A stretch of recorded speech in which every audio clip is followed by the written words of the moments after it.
notice. So we will now go on to the next speaker, who is Dr. Gabriel Reedy, and who's going to help us understand the relationship between learning theory and how that improves simulation and how it's related to how it works. Dr. Gabriel Reedy is a chartered psychologist and also the program director of the Master of Clinical Education at King's College London, and leads on research at the Sale Centre, and is many other things that are listed in your book here. And so I'm delighted to welcome him to come and help us understand. Thank you very much.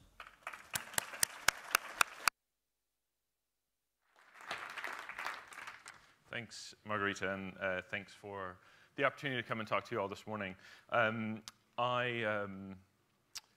here to talk to you a little bit about theory, and I hope it's enough to keep you interested and engaged on what would otherwise be a sunny Wednesday morning. I'm particularly interested in theory and the role that it can help us play in understanding simulation and understanding how simulation works. And also in thinking about how we can make simulation more effective and more efficient. So some of the things that we've been talking about over the course of the conference. So over the next 25 minutes or so, we'll talk a little bit about that. How can theory help us to understand, design, and investigate? So how can we ask questions about simulation as a learning tool? I'll also just talk briefly with you about some of the theoretical frameworks that I'm going to propose to you today that might be helpful to us as we think about these things, and help us ask some of our own questions and potentially give us a new way of thinking about research. So I'm a learning scientist. I'm really interested in research and simulation, and simulation is the basis for a lot of the research that I do. So what can some of these theories tell us about some of the questions that we can ask, that are possible for us to ask? I'm particularly, those of you who came, there were a few people who came to a pre-conference workshop the other day, and many of you have heard about the levels of evaluation, and level 2 is the kind of learning level. So can we investigate, do people learn? People often say, no, we should move to only level 4 outcomes. That's the thing we really want to look for. And as a psychologist, as a learning scientist, I'm really interested. My whole career is built on level 2. So I'm going to make a case a little bit today for helping us think about learning as an important aspect of what happens in simulation, how we can investigate, and how theory can help us. So there's always the worry when we're talking about theory that it can get a bit dull. And this is the problem, the issue we have with theory. So I hope that I'm going to be able to draw you out a little bit and show you that theory can be a little bit more interesting. I'm going to draw some examples from outside of healthcare, and I'm going to talk a little bit about how we can apply those. So hopefully that'll keep you engaged and interested. That's my hope anyway. If your simulation center is anything like ours, then you are probably training people to do anything from simple clinical tasks right up through quite complex tasks. Sometimes that's done on an individual basis, right? So an individual learner in the context of a clinical skill. Sometimes that's done as clinical teams, right? So we bring people together. In our center, we do a lot of work with interprofessional teams. That's kind of a core thing about the work that we do at Sale. We really try and train interprofessional teams on a regular basis. And then some of you may know from some of the work that we've done at Sale, we're really interested in the nature of debriefing in simulation. So how does debriefing contribute to the learning environment that happens in simulation? So most of our simulation courses include a quite extensive kind of post-scenario debrief. And in fact, we're engaging in a conversation right now with some of our management team about whether or not, like, is debrief really important?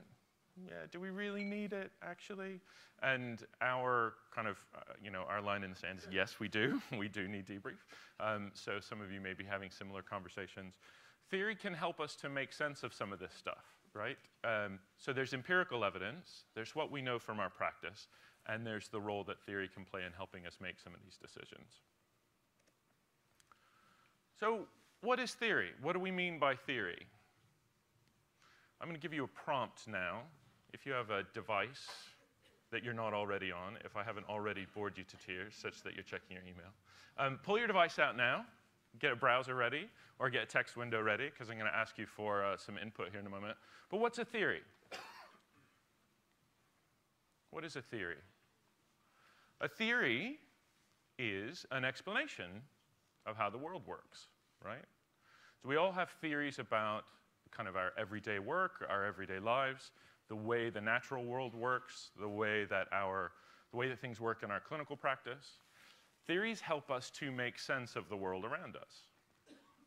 And from a very early age, we learn to make theories about the world.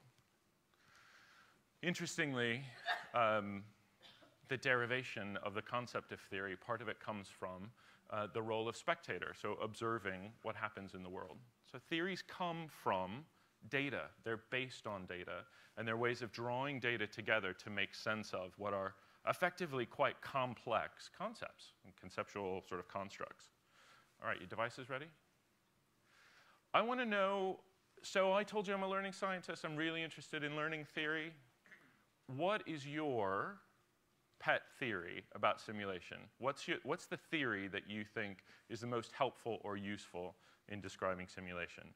So there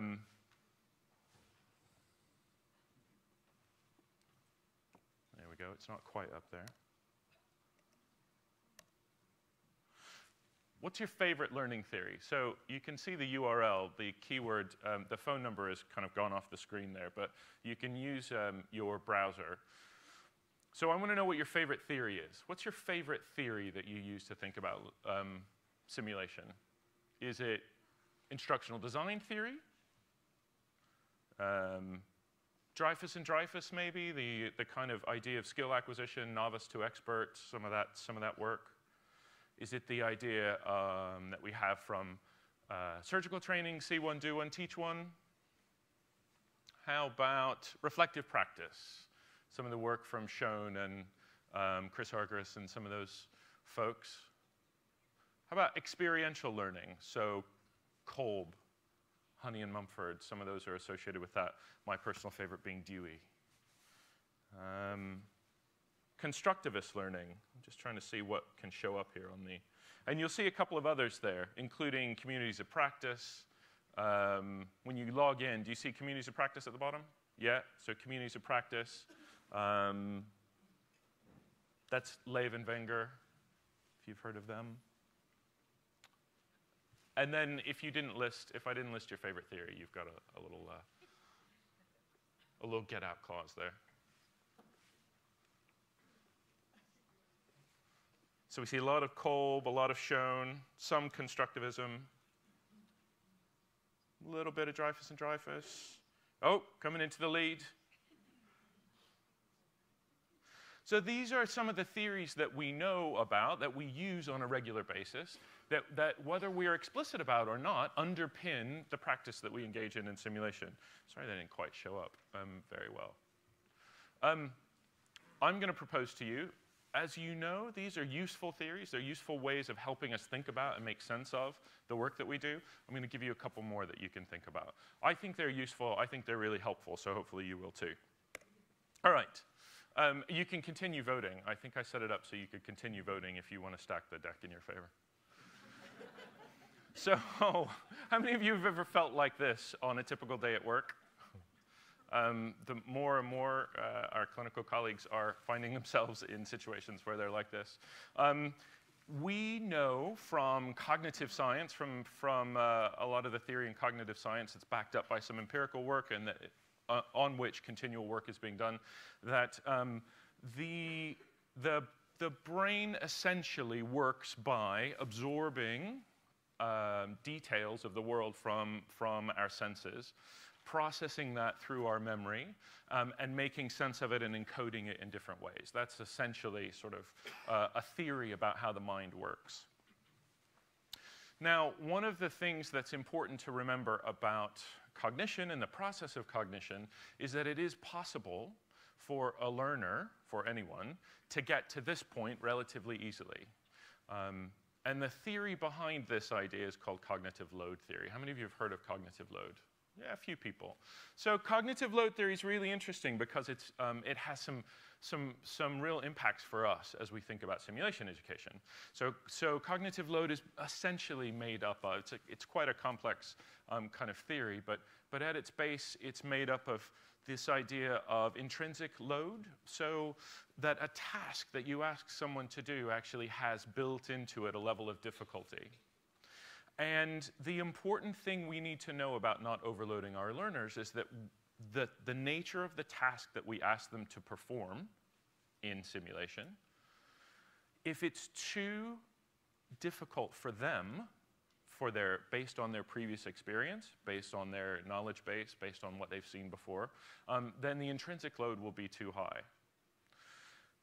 We can also kind of mediate the cognitive load with something called the extraneous load. So you can take any task and make it has its intrinsic difficulty, say inserting a cannula. You can make it more difficult, right, by adding a level of extraneous load to it. So if you're not careful, what you think should be a quite easy or simple task can turn into a task that completely overloads your learner. How do we deal with that?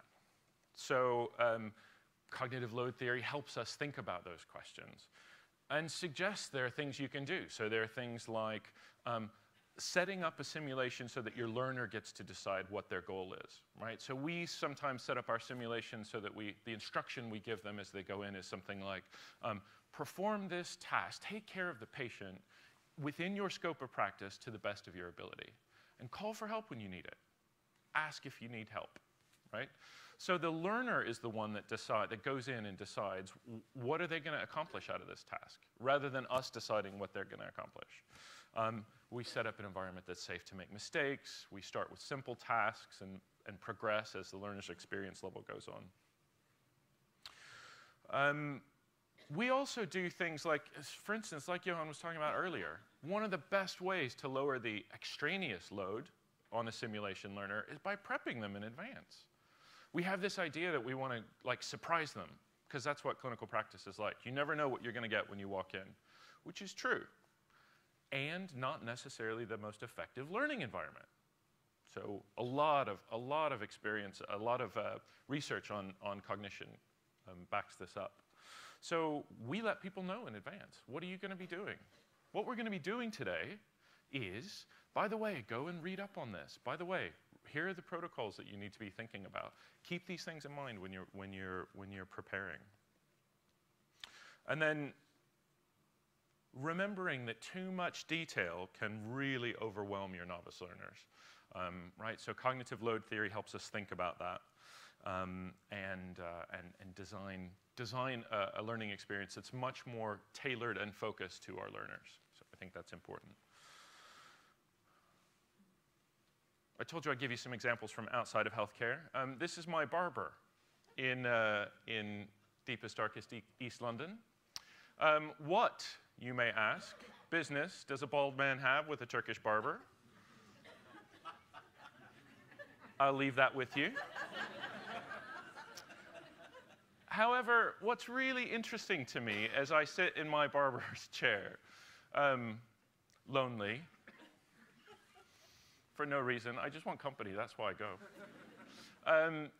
So I was sitting in the barber's chair one day, pondering life, the universe, and everything. I was watching what became really clear to me as an example of an instantiation of a really valuable learning theory.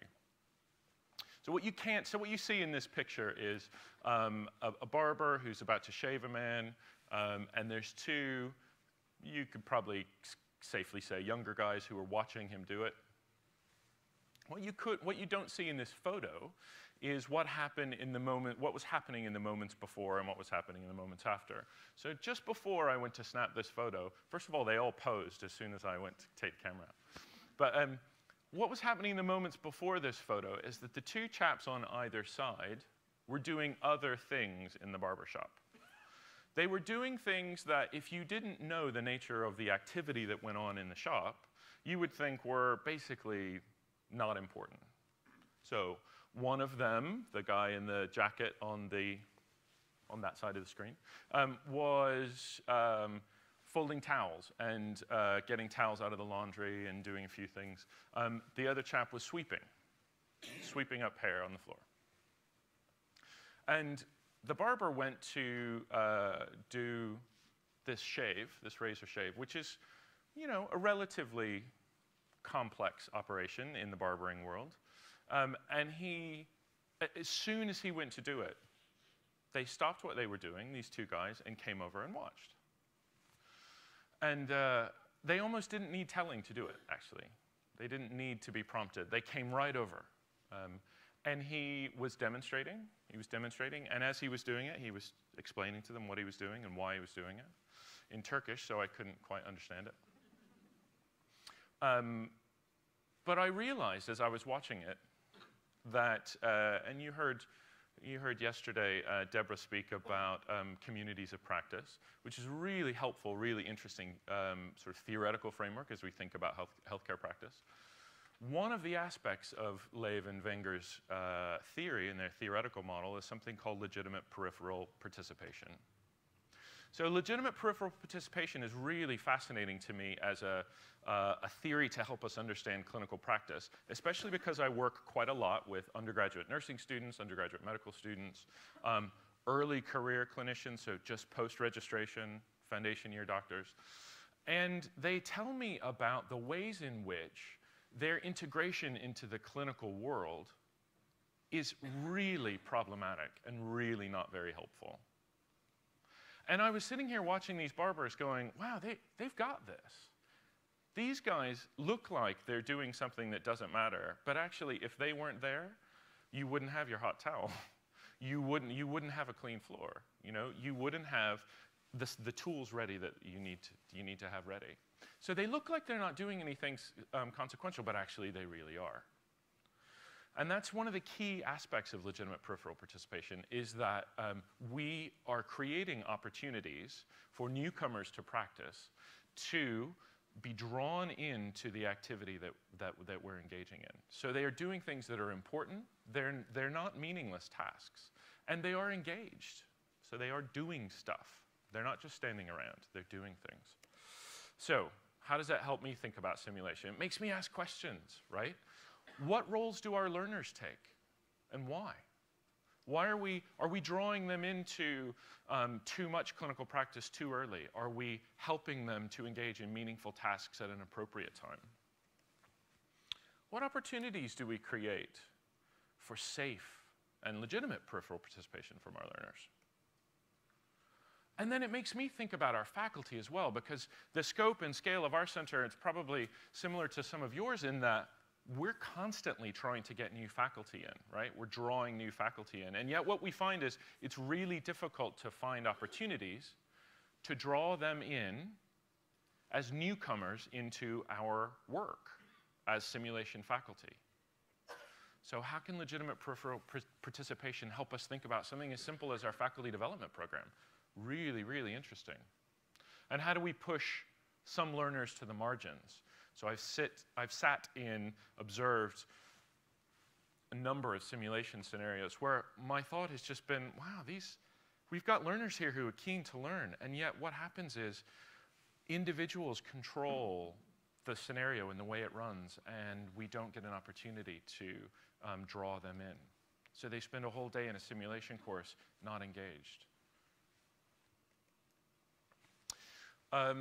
This is the place that I consider my hometown, Seattle, Washington, on the west coast of the US, which has one of the largest ports in the US.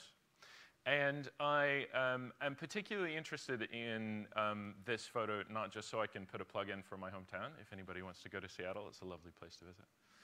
but also because a cognitive psychologist working in the 90s and early 2000s came up with an idea and a theory called distributed cognition that I think helps us think about simulation as well. And he did it by thinking about cargo ships.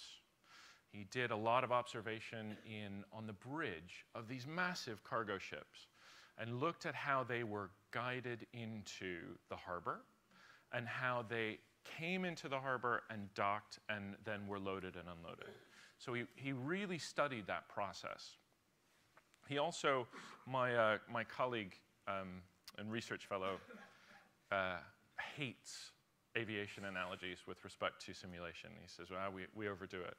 But I'm going to bring it up because Hutchins also famously did work on how a cockpit, the seminal paper he wrote is How a Cockpit Remembers Its Speed. And Hutchins, in his theory of distributed cognition, suggested that cognition, which we originally have thought about as something that happens inside the head, right? So the cognitive process is vested inside you. Or maybe, just maybe, social, right? So we share ideas between us. He said, actually, what we've done is developed systems where the thinking is embedded in the individuals and the environment. So Hutchins' idea of distributed cognition is that we vest our cognitive powers in the technology and the tools around us, as well as the team that we work in. Why is that interesting to us? You can probably see where I'm going with this, but how do the artifacts, the people, the environment work together to let us complete really complex tasks? In the work that we do as health professionals, how are we training people, and how are they learning to do what they do in this distributed way? Can that help us think differently about how we set up simulation? I think it can. And just as an example, we did some work with colleagues at St. George's, University of London, and a project across South London thinking about designing activities for general practice. So we would go in and do in situ simulation in general practice to potentially prepare professionals in a GP practice for very rare events that when they happen, they need to know what to do. And they're relatively simple things compared to what we often do in acute medicine. But how they distributed their cognition about what to do in their environment was very different to how we do it in acute care. So it's really fascinating to me. One last quick story, and one more aviation analogy. Sorry about that. I like airplanes, so it's not a problem for me, but I know it does get tired. I have a friend who's an air traffic controller in the US, and he's been an air traffic controller for about 15 years. Now, what's interesting about learning to be an air traffic controller is that you learn a combination of the stuff that you need, the concepts, the tools, the systems. You learn all of that stuff, and all of that stuff is similar no matter where you're based, right? No matter where you work. And in learning to be an air traffic controller, there's this other aspect that you have to know, which is not just the stuff, it's not just the tools that you use, it's the environment in which you're working. So my friend worked in a rural patch of eastern Washington state. Eastern Washington state there's not a lot there, right? So you leave Seattle and the next thing you hit is basically, Montana. And there's not a lot there either. So he had a patch of land that was from about 1,000 feet up to about 40,000 feet and about 200 miles wide and about 80 miles deep. So if you can imagine a cube of space that he was responsible for. Now, my friend quite likes his work, but he didn't really enjoy living in rural eastern Washington. So at the first opportunity, he got a chance to take a transfer to Southern California. And he was based for many years in the Southern California Air Traffic Control Center, which is one of the busiest in the world, actually, outside of San Diego, California. And he was responsible for a patch of space that was about 20 miles by about 5 miles, and a little bit higher, so about 10,000 feet, up to about 40,000 feet. Now, when he did that, when he took that job, even though he had several years of experience as an air traffic controller, he went back to the bottom. And he was not allowed to control that airspace for 2 years. He sat with another colleague, a more senior colleague, for 2 years learning that airspace, learning the topography, learning the nature of the traffic patterns, learning all of the aspects about how that square, that cube, sorry, of airspace plugged into the rest of the space. And the key thing about learning to be an air traffic controller, it turns out, is not the stuff that you learn. It's not the tools that you learn. It's how that space fits in to what you need to know. So helpfully, some colleagues working primarily in statutory education, actually, have come up with this idea, this theory called situated cognition. Brown and Collins primarily have come up with this idea, and I love the way that it explains how important the context is. They have this beautiful quote that I like, and they say a concept, right, an idea, a concept, will continually evolve with each new occasion of use, because new situations, new negotiations, and new activities inevitably recast that concept in a new, more densely textured form. So what it means to be an air traffic controller is very different from one setting to another. And I would argue what it means to practice in clinical settings can be very different from one setting to another. So this leads us to ask questions, I think, about how can we come to a place where we acknowledge the role that context plays. And not just acknowledge it, but use it to study, to help us think about what's going on. To what extent is the learning that happens in our simulation settings embedded in the social and physical context of practice? To what extent do we prepare people to then use those ideas and transfer them out of context, transfer them to new contexts? Because that's really, really central. You know, it helps us think about questions like realism or fidelity. How can we really consider those aspects in a meaningful way? And then what does it mean about the way that we train as teams in interprofessional settings or in uniprofessional settings? Right, so I'm going to wrap up today. I've given you, I hope, just a brief bit of insight into how learning theory, I think, can help us think about simulation.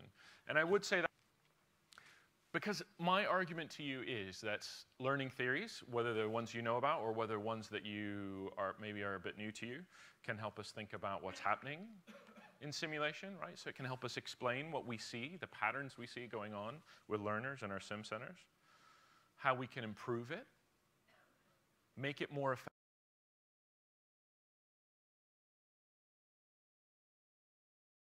effective, make that time count, make it efficient. How we can ask questions about simulation, right? About what happens in there. I've given you a couple of other theories that you may have heard of or you may not have heard of, but now you can go look them up. I'm happy to give you citations for them. And just a brief reminder that thinking a little bit obliquely about your own practice using new theories can help you shed a little bit of light on things. And I'll leave you with this quote from Ed Hutchins and his work in distributed cognition, which drives a lot of the research that I do, actually. And this idea that moving the focus of our inquiry from the individual and individual learning to the aspects of the context and this complex world that we create is worthy of us considering and thinking about. And I think I have a couple of minutes I have 5 minutes for questions. Thank you very much. Thanks.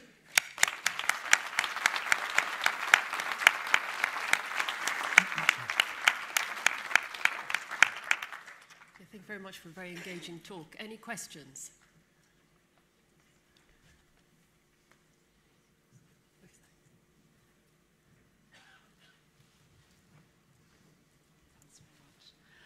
Deborah and Estelle. Thanks very much, Gabe, for your presentation. Really loved it. Your question about favourite theories was an interesting one, and I guess I would just flag that, I'll put it in a really polite way. I actually use several theories in any one encounter, so I just hate anyone to think that you can only use one in each setting. And thanks for moving some of the work that I presented yesterday, very much focused within the individual, to that acknowledgement of the environment in which they're learning. Points beautifully made. Thank you. Thanks very much. Yeah, really good point. I think the reason I put favorites in air quotes is exactly for that reason. You're absolutely right. There are a number of theories that help us explain and make sense of and understand what we're doing in simulation on an ongoing basis. And from that list, I use quite a lot of them as well. So, absolutely. Any other questions?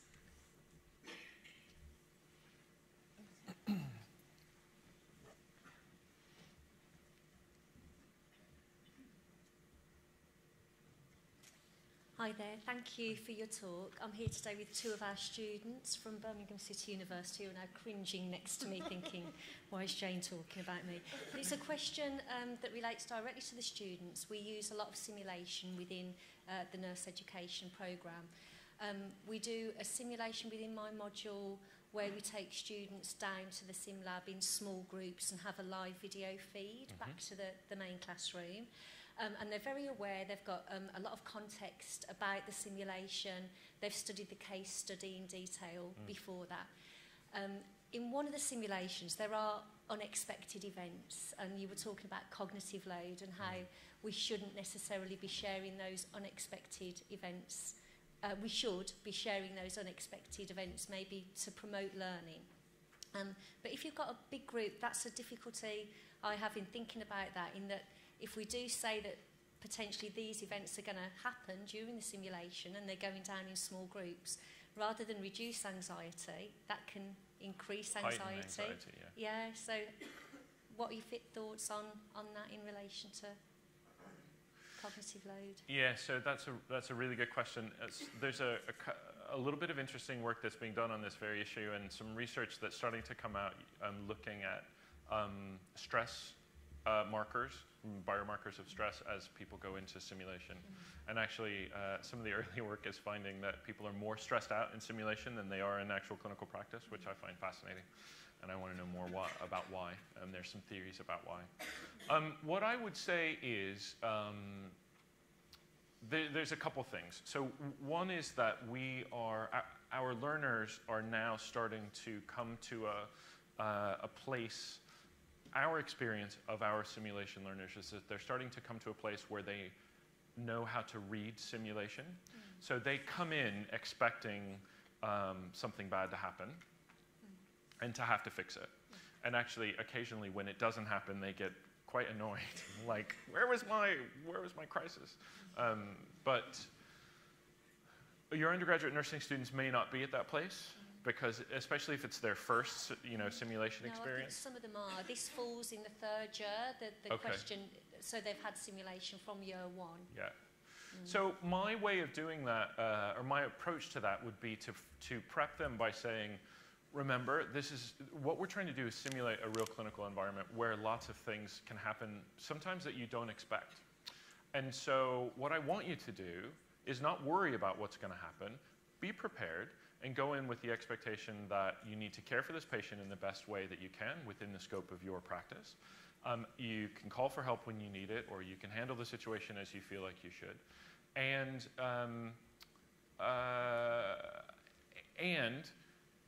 the situation is yours to learn from it what you can. So take the responsibility for engaging in the learning in that way. And that would be how I would set that kind of experience up to slightly mediate the cognitive load.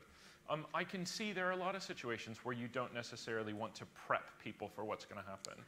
For instance, for our post-reg nurses and newly qualified nurses and foundation year doctors, actually what we want to do is give them the most efficient use of time that we have in our simulation environment. And so we say, look, read up on these things. it's a great opportunity for you to prepare in advance, to come in and optimize your performance in a situation where you have the benefit of getting some feedback from your colleagues and from the faculty, and you also have a benefit, the opportunity to practice and benefit from the practice. That's not always what you want from a simulation, but if it is, then that's what I would recommend. That's reassuring, because that's basically how we're managing it at the moment, so thank you. Yeah, pleasure. Okay, we don't have any more time for any more questions, as it's 10:30 now. So let me just thank Gabe before he runs away. Thank you. Thanks. Thank you.